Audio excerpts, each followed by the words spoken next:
Yeah, Fusion Marketing Bible. It originally I started with the Social Media Bible. I have written 9 books now. The Social Media Bible actually hit #1 on Amazon. It's in its third edition in 5 languages.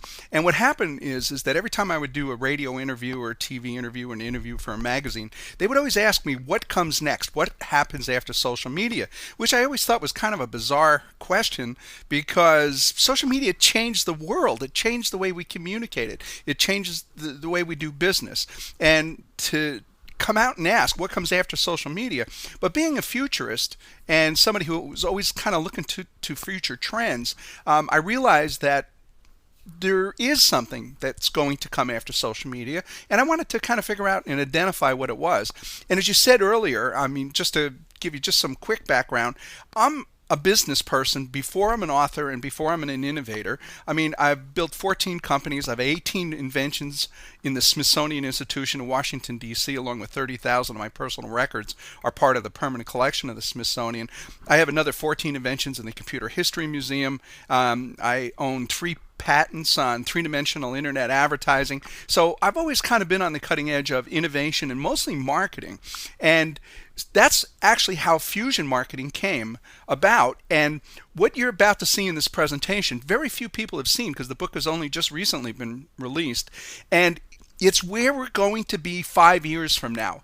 If you want to know how to use social media in a way that no one has ever looked at it before, and how to use all the media, traditional media, digital media, and social media, and where everyone's brain is going to be at 5 years from today, that's what this presentation is. And it scares a lot of people, but people who want to be on that cutting edge, that's what's driving the Fusion Marketing Bible. Fusion Marketing Bible actually hit #3 on Amazon already, and I'm really proud to say that. The concept that I'm about to show you, Fusion Marketing, is so unique and so powerful that, believe it or not, it's actually was accepted by the United States Patent Office and is currently patent pending.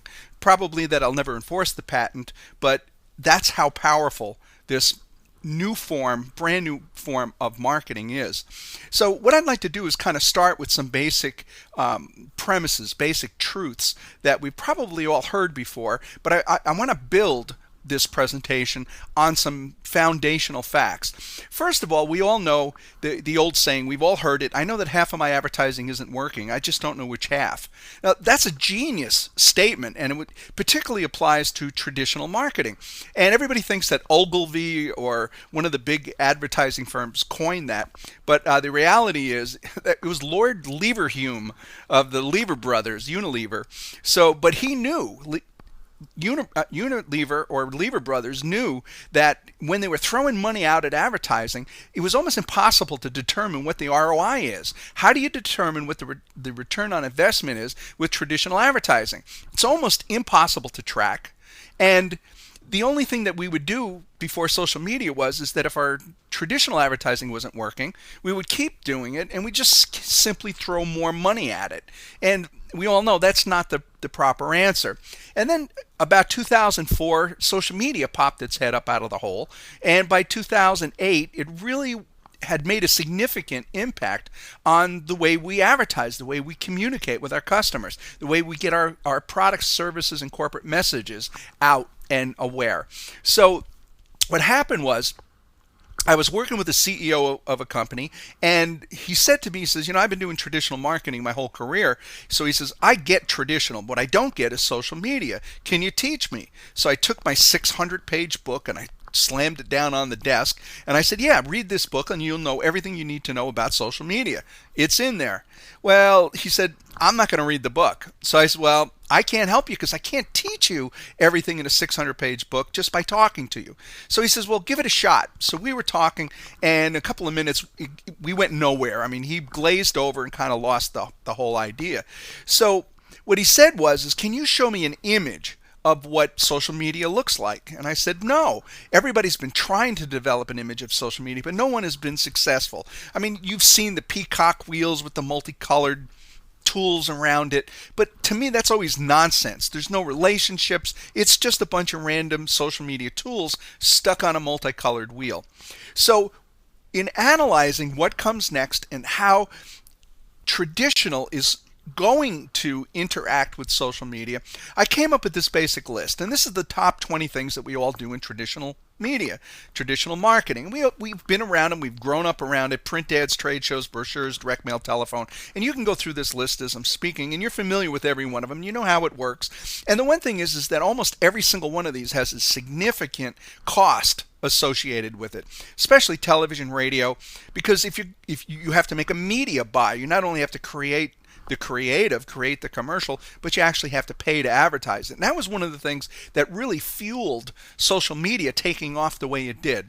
Now, if you look on the right, the one thing that I want to say is that everything that we do in marketing, whatever time we spend, whatever money we spend, has to lead to revenue. If you can't directly attribute it to generating revenue, then stop doing it, because you're wasting your company's resources and you're wasting your time. Marketing is about converting your effort into revenue, period.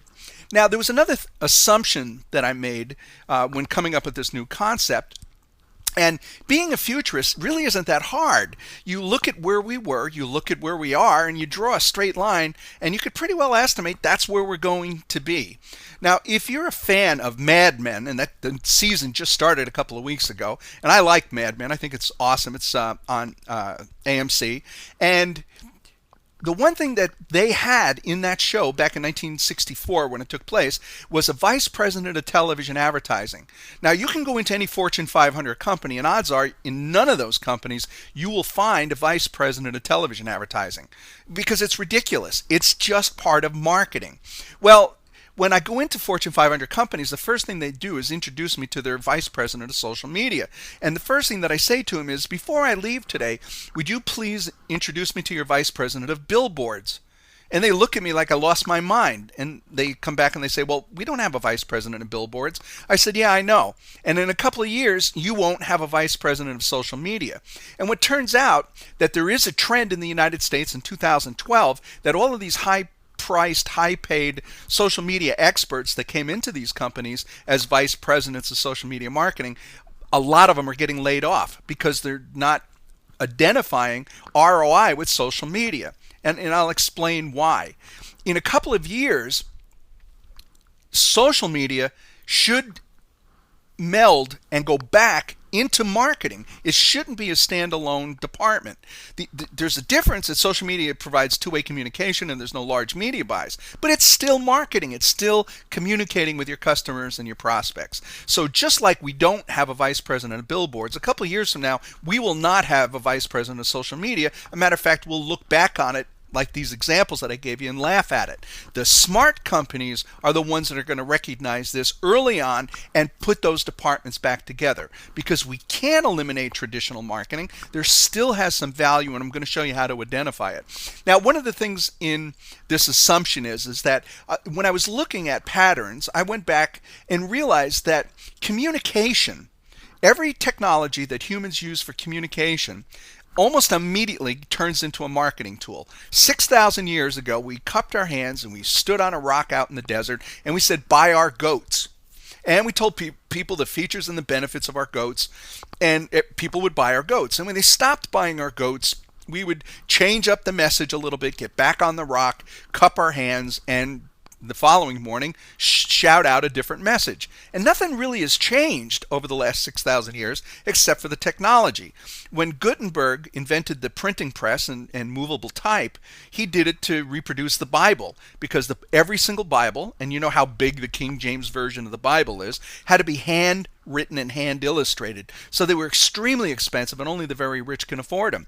Once he did this, he democratized the Bible. He then created a Bible that was inexpensive enough that anybody can own it, which then led to people illiteracy disappearing. So even though I never had any proof, I guarantee the second thing that Gutenberg printed was a marketing piece on why you should buy his Bible. So I know that the second thing that he printed on his printing press was a marketing piece. So understand that every technology that we use to communicate, whether it's telephone, television, radio, or anything, the second thing that we do with it is we use that for marketing. Okay, so there's kind of the premise. So what I did was I wanted to create some kind of a visual image of what social media was, but I knew that if I started with traditional, that I would get this CEO's attention because he's been doing traditional his entire life. And if he could understand the traditional image, that I could swap it out for the social media image, and it would be an easier transition. So the first thing I did is I created that image that you're looking at in front of you right now, which I wasn't impressed with. I thought, wow, I did the same thing that everybody else did with their lousy images. I started with the starburst. That's that little pointy circle in the center. And I use a starburst because that's what we use in sales. New and improved, 20% off. You've seen starbursts. And I took each of the top 20 things in traditional and I put them around the wheel, and I was really unimpressed. And I looked at this image for a second and I was like, okay, what can I find in this image? Well, the first thing that popped out, which really surprised me, this is what we do in traditional marketing. This is everything in one image. I'm able to look at one picture and see everything, that all of my options that I have available to me in traditional marketing, all in one image. Now think about how we do traditional marketing or any kind of marketing. We always do it sequentially. The week that you're launching a new website, you're not going to do a big trade show in Atlanta. The week that you're coming out with a radio campaign, you're not simultaneously launching a television campaign at the same time. It's just too much for our heads to wrap around, and it becomes too complicated. So we do it sequentially. First we'll do this, then we'll do this. And usually what we do is what we did last year, but we think that this year we're going to do it better, and we're going to throw more money at it, and it's going to be more effective, which is never the case. So the first thing that I've got out of this image that was valuable to me for the first time in my personal history, I was able to see everything all in one shot. And I was like, holy moly, man, look at this. Everything right there. That's it. I could do this. I could understand this. Now, one of the things that I try to do is to develop relationships. If I can find a relationship between one item and another item and figure out how I can put them together, that's called synergy. And usually the synergy, the sum total of the synergy is greater than the sum of its individual parts. So I'm looking at this and I was like, is there any relationship? So the first thing I did is I took what I felt was the worst ROI marketing piece that we have, which is business cards. What is the ROI on business cards? Well, it's ridiculous to even think that there is an ROI. It's a stationary necessity that we all have to have. So there is no ROI. But then I thought for a second, wait a minute, I understand social media probably better than anybody. I wrote the biggest book on earth on social media. And the most important thing about social media is personal relationships. So if personal relationships are important because relationships lead to trust, trust leads to revenue, well then business cards are more powerful than social media. It's a simple deduction, because if I have your business card, you and I have touched one another. Legally, of course, but we've physically touched one another. We shook hands. We spent time together. We looked into each other's eyes. And we have built a relationship much stronger than you can do in any kind of traditional and anything you can do in social media. So business cards all of a sudden came out at me as being really important in the big picture of ROI in marketing. So I was like, okay, let me pick something else that I think pretty well smells. Let's do brochures. We all do brochures. We hate brochures. They're not effective. They're expensive if you're going to print them. If you distribute them in PDF, they're okay. But do they lead to sales? I mean, honestly, probably not. But wait a minute now. And you can see brochures, and it's about the 1 o'clock position on this wheel. Now, what if we connected business cards and brochures? Let me toss this out. What if we took business cards and put a QR barcode on the back of that business card that when you point your smartphone at it, a video popped up and said, hey, I'm glad to see you again. You and I have met. You're holding my business card. Tell you what, because we have a relationship, why don't you call the number on the front of the card, and I'll spend a half an hour on the phone with you and answer every single social media question that you have ever had. So come on, give me a call. What if? Do you think that that would have any influence on potential customers contacting you via your business card? Well, of course it would. Of course. Wow, could you get anything more powerful than that? So I'm thinking, wait a minute, by making relationships, by making connections, I've got something that I've never seen before. I'm already doing business cards. I'm already doing brochures. There's no additional expense. And by simply forcing these two together, by making this association, I'm leveraging business cards to the point where I'm probably going to get a 10 or even 100 multiple of return on investment. People are going to call me. So then I thought, okay, wait, that's a freak coincidence. What if I took coupons? We all know what coupons are. 20% off, 5% off, whatever it is.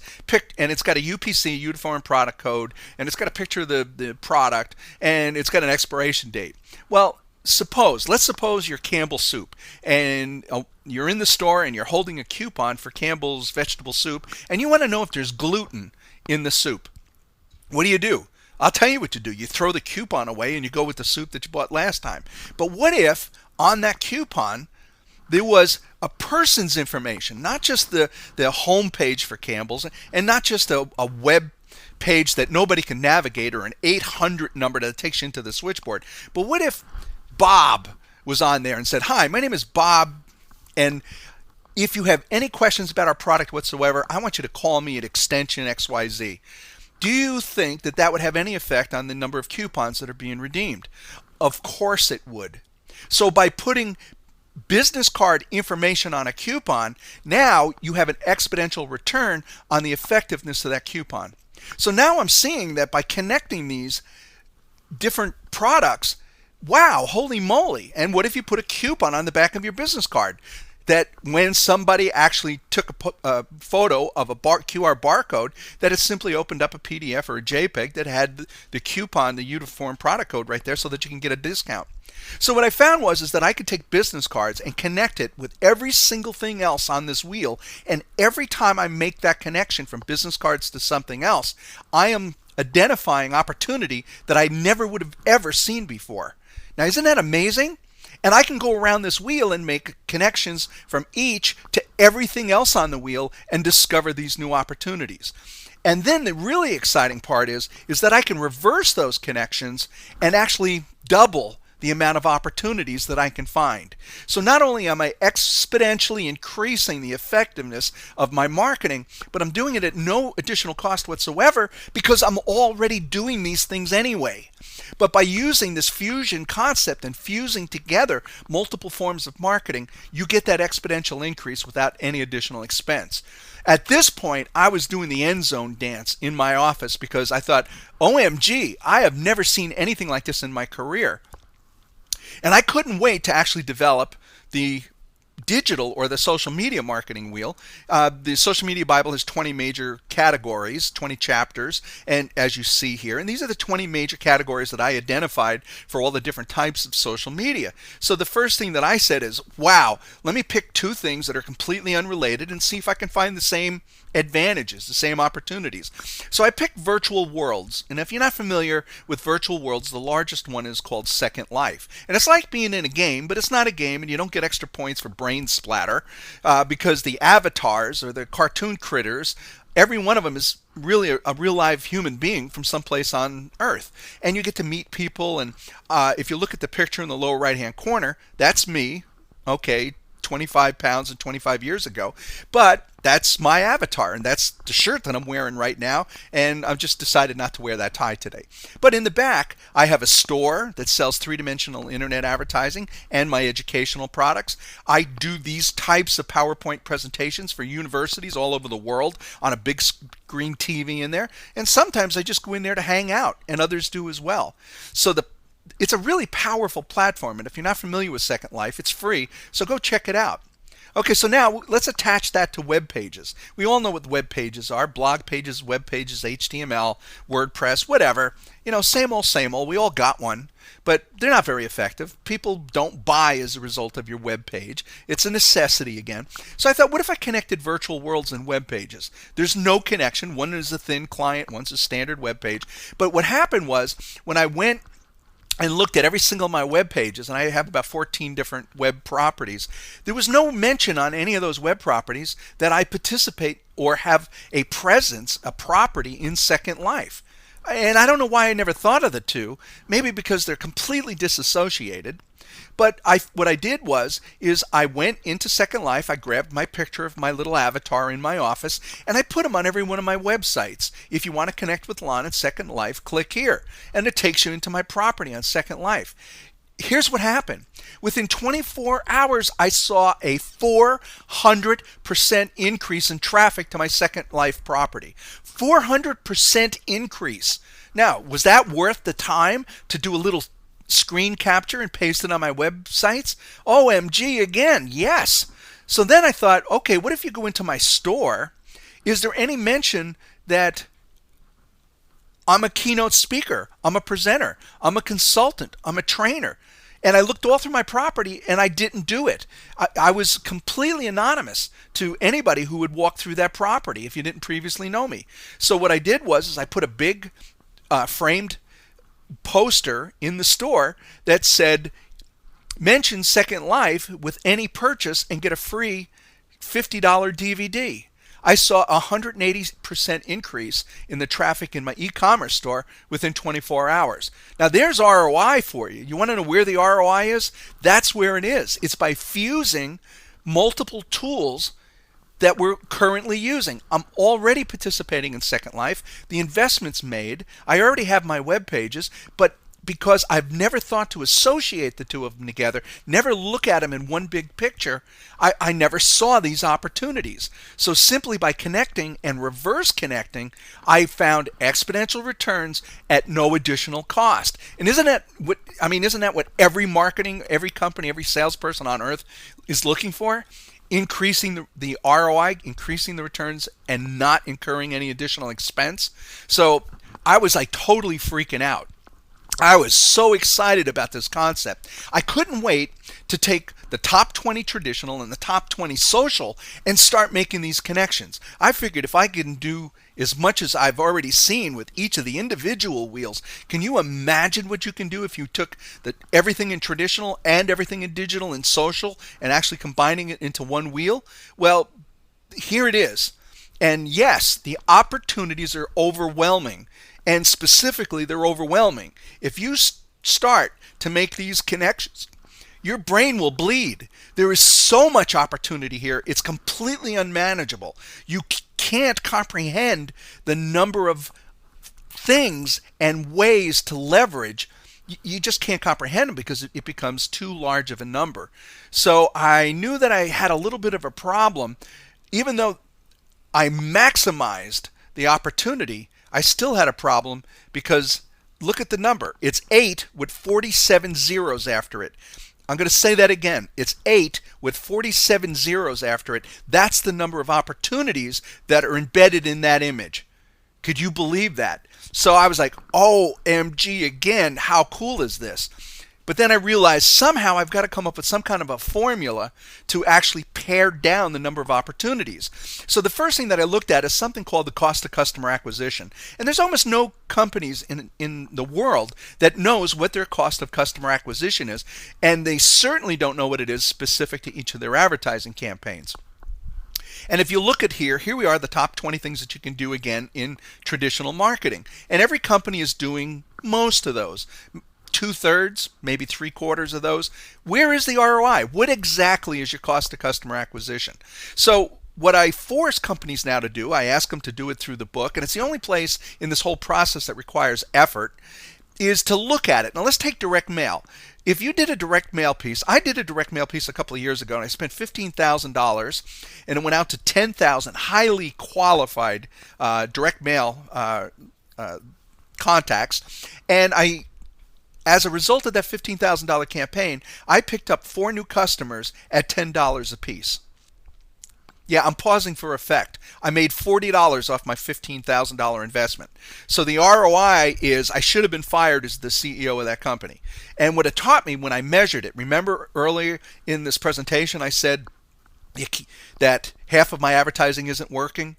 And I don't know which half. Well, another thing is that I can't manage what I don't measure. And too many companies don't measure what they're doing. So with a direct mail piece, there's a lot of expenses. You have images, you have photographs, you have copywriters, you have layout people, designers, logo creators. Then you have to bring it over to the printer, and then the printer sends it back on that funny looking Mylar, and you mark it up, and then you reprint it, and then you have heavy paper. It's probably 100 pound. It's probably glossy. It's definitely 4-color. It's probably two-sided or maybe even multiple pages. So you got saddle stitching, or you got stapling, and then you got to fold it. It's going to be bifolded, tri-folded, and then it's got to be stuffed in the envelopes, and then you got the labels, and you got the envelopes and the postage. You got to have somebody to do it. So the expenses just continually add up. And if you add up all of the expenses for every one of these categories that you participated in last year, total up each of those columns, count the number of new customers that you got last year, proportion those to each of these campaigns, and then simply divide the number of customers by the cost for that campaign, and you will find one of two numbers. OMG, I'm such an idiot, I will never do that again. Or, OMG, we got a great return on that. We're going to do that twice next year. So the number's going to fall into one of two categories, and that's either really good numbers or great ROI or really bad numbers. But now think about it. If you find campaigns that you can prove are ineffective, you can now take those human resources, those financial resources, and actually move them over to things that you know that work. So for example, could you imagine what I was able to accomplish by taking the $15,000 from the ineffective direct mail piece and putting it into social media where I had no media buys whatsoever? It was just implementation. It went insane. And that's the importance of this process and determining the cost of customer acquisition. Now, on the social media side, one of the things that I learned is that of the hundreds and hundreds of tools, really the three that are most important is blogging, microblogging, and social networks. That's a whole nother presentation. If you don't know why those are important, blogging creates Google juice, it creates link love, sets you up as a perceived industry leader. Microblogging, it's not about the size of your network, but it's your network, because if it's good content, it'll be retweeted. And of course, social networks. If you're participating in the 1 billion member Facebook, or the 200 million member MySpace, or the 200 million member LinkedIn, you have access to a lot of potential customers. So my advice is just start with these three most important things, which I call the trinity of social media. Just start with those three and put those on this wheel with what you found to be the most effective traditional marketing that you have done in the past. Now, you can also add in things like video sharing, webinars, very effective way to get to customers. Very, very effective.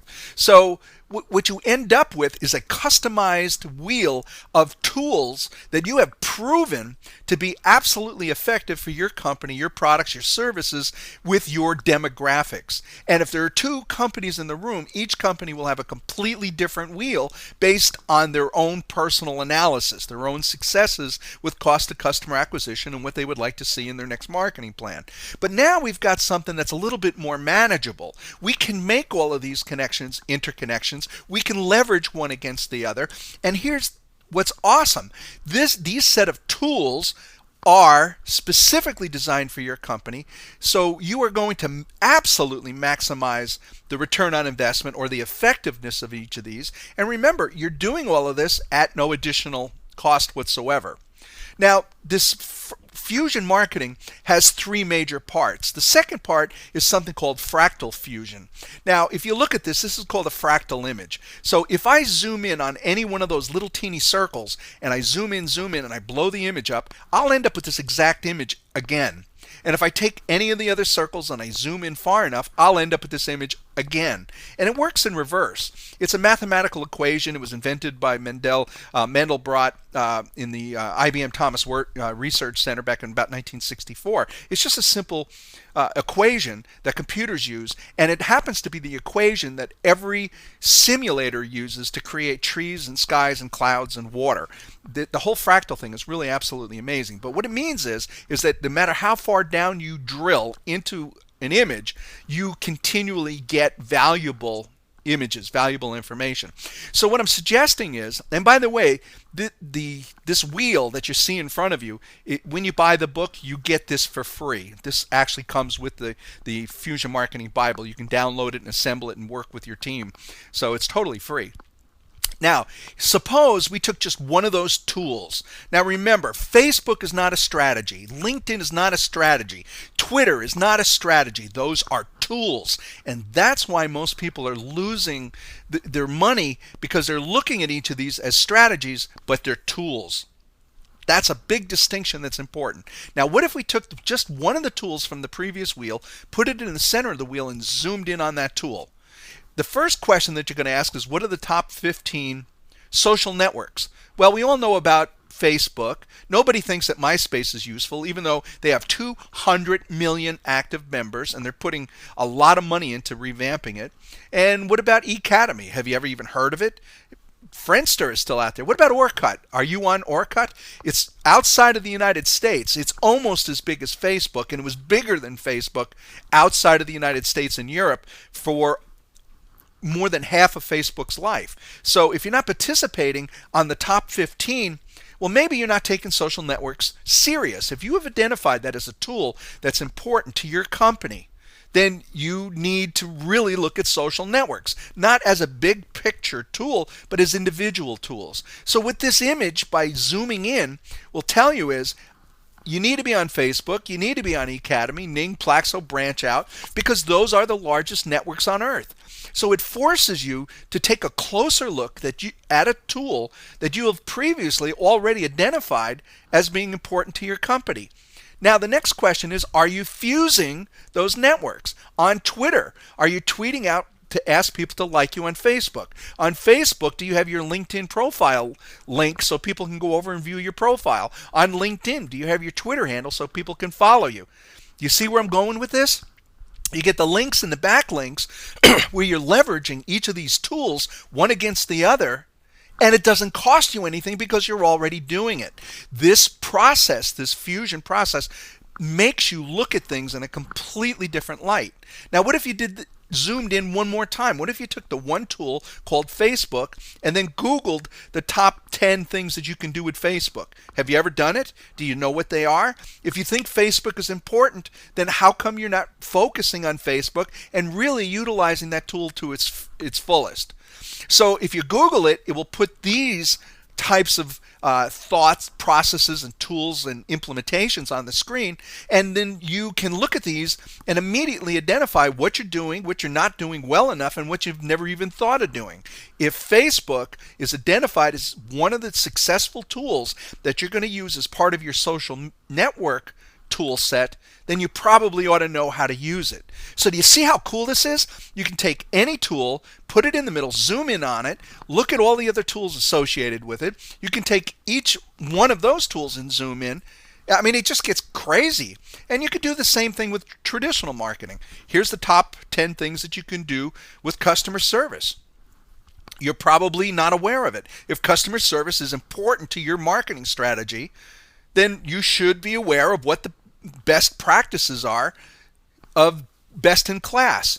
Now, what if, I know you got to just hang in there with me. Now, what if you actually fused those two separate wheels? What if you took Facebook and customer service and then asked the question, how can I use Facebook to improve customer service? How can I use customer service to improve my Facebook likes? And then start making those interconnections. Look at the level and amount of opportunities. There is more opportunities than you can physically actually implement, and every one of them is perfectly customized and perfectly sound, just by using this tool. Now, here's the last thing, and then I'm going to open it up to Q&A, but this is very, very powerful. When I went to write the book, I understand that strategy is tactics, tools, and strategies are extremely important. So many people write a book and they tell you what the tool is and how the tool works, but they don't tell you how to use it or why you should use it. What's the psychology behind the technology? How do you implement it? How do you implement it successfully? Tactics, tools, and strategy, that definition is so important to me. It's actually the subtitle of my book. If you look at the lower right-hand corner, It says social media Bible tactics, tools, and strategies for business success. So I wanted to have a chapter in the Fusion Marketing Bible on strategy. So I started writing the chapter, and I was like, okay, well, the strategy, you got to you look at your goal, you have to have tactic, but then if you take and I thought I had a stroke. I mean, I was getting ready to hit 911 on my phone, and I realized that even though I practice it and write about it all the time, defining it was almost impossible. So I called a friend of mine who has a PhD in marketing, a marketing PhD, and has been practicing for 35 years, written several books on marketing, textbooks for universities. He teaches at 6 universities. And I said, can you define strategy, goals? He goes, yeah. He says, that's easy. His strategy is, well, if you start with you got goals and then your objectives. Well, your tactics are actually, and I'm ready to dial 911 on him. So I realized that even though everybody talks about it, nobody really has defined it. And I couldn't find any clear definition on the internet or in any textbook from any of the universities. So I took on the challenge of defining it in this format. And I think you're going to like it. It's really been successful in the business world. Here it is. First of all, strategy is not a thing. Don't try to define it. Don't try to draw a picture of it. It's the sum total of everything else. And that's the first assumption you have to make, because if you don't, that's where we make a mistake. The strategy is the sum total of everything else, and here's how it works. The first thing that you have to define is your objectives. Objectives and goals are exactly the same, so throw the word goal away. People use it interchangeably, and it's not just get rid of it. Objectives. What I want you to do for your company is create 3 to 5 solid objectives. And what that means is, what do you want your marketing, all the stuff that we've talked about up until now, to actually do for your company? Yeah, we want it to generate revenue. That's a no-brainer. That's not an objective. That's a consequence or a result. So we're going to say, I'm going to use my tools this year to increase my email list, sign-up list, because I know that double opt-in emails can, in my case, can get up to a 35% conversion rate. That's what I get. And even the national average is between 15 and 17%.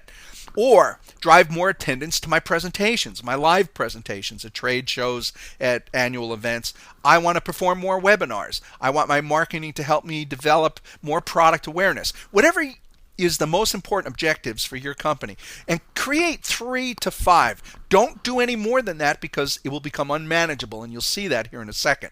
Okay, so we're going to create 3 to 5 objectives, and you list them like you see over on the left. Now remember, tools. These are tools. They are not strategies. LinkedIn is not a strategy. Facebook's not a strategy. It's a tool. Once you really understand and believe that concept, now you're going to be successful in using those tools to achieve your objectives. So what that means is, how are we going to use business cards to increase our email list? Well, I'm going to put a QR barcode on the back of the business card that doesn't lead somebody to my home page, leads you right into the page where it asks for your email. Bang, put in your email, hit the button, and now you're on my list. That's going to increase my email list. How am I going to use brochures? On my brochure, I'm going to put a web link saying, here's how you get on our email list, and if you like our products, we have periodic sales and discounts. Look at all of these things. So what you're going to do is ask yourself the question, how do I use that particular tool? Twitter. How am I going to use Twitter to increase my email list? Well, if you like my 140 character tweets, you're going to love my emails, because I don't have any character restrictions. Do you see? So by using every one of these tools to point back and to achieve those objectives, you now have 20 different solid custom tactics that are infallible and will be successful in driving or achieving that first objective. Is that amazing? I mean, look at this just for a second. You've identified a custom tool set that works perfectly for your company. You know that by the previous part of the presentation. You've created 3 to 5 sound objectives, and now you're going to utilize every one of those tools to achieve each of those objectives. And then what you do is you write down each of those tactics. If you have 20 tools and 5 objectives, that's 20 times 5. You end up with 100 effective tactics that will achieve your specific objectives for your company and your marketing plan. Is that amazing? It's the sum total of those 100. Now, by the way, you're going to have to prioritize because you're still not even going to be able to implement all 100 of these tactics. But it's that summary of all of what you've just seen here in this simple image. That is your strategy. That's how you create a strategy. You start with your objectives, your custom tool set, and then you ask how does those tools achieve that objective. And when you've done that through the whole list, you now have a absolutely successful strategy. Now, the thing with Fusion Marketing, you can actually take those wheels that I showed you, the Fractal Fusion wheels, and I know this is going to make your brain totally get fried, but guess what? You can actually take those and interconnect them, snap them together, the actual paper wheels, in such a way that you can look at your marketing plan in 3 dimensions. And that's that image that you see on the right. Traditional, social, and I don't know, social networks. And you can interchange those wheels and look at them 3-dimensionally. Is that like totally insane or what? If you want more information on me, just go to lonsafko.com. It's just that simple. Here's my 2 books. Feel free. Go to Lon Safko, click on Buy the Books, and you get a discount.